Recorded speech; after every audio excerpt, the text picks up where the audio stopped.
Hello বন্ধুরা, তোমাদের সঙ্গে নতুন ভিডিও নিয়ে চলে এসেছি। এখানে দেখতে পাচ্ছ একটা জ্যান্ত মাছ কাটার জন্য হচ্ছে। এখানে আমি আজকে জ্যান্ত মাছের কাঁচা মাছের ঝাল করব।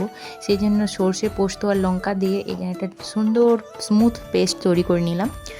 পেস্টটা তৈরি করে নেওয়ার পরে কড়াইটা গরম করতে দিলাম তেল বসিয়ে। তারপরে মাছগুলো একে একে ছেড়ে দিলাম, একটু হালকা হালকা ভাজা হবে যেহেতু কাঁচা মাছের ঝাল হবে না। তারপরে একটু পাঁচফোড়ন দিয়ে দিলাম, তারপরে একটা গোটা টমেটো কুচি কুচি করে কেটে নিলাম। টমেটো কাটার পরে একটু অল্প ধনেপাতা কুচিয়ে রাখলাম, যাতে শেষে আমি নামাবার শেষে একটু দেবো, সেই জন্য কুচিয়ে প্রিপারেশান করে রাখলাম।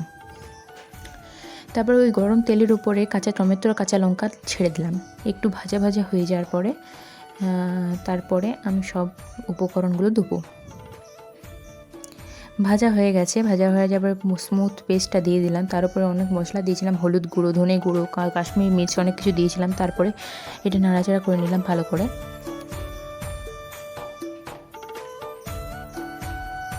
এটা ফুটতে দিতে দিতে তারপরে আমি ঝালের জন্য ইউজ করছি গোলমরিচের গুঁড়ো।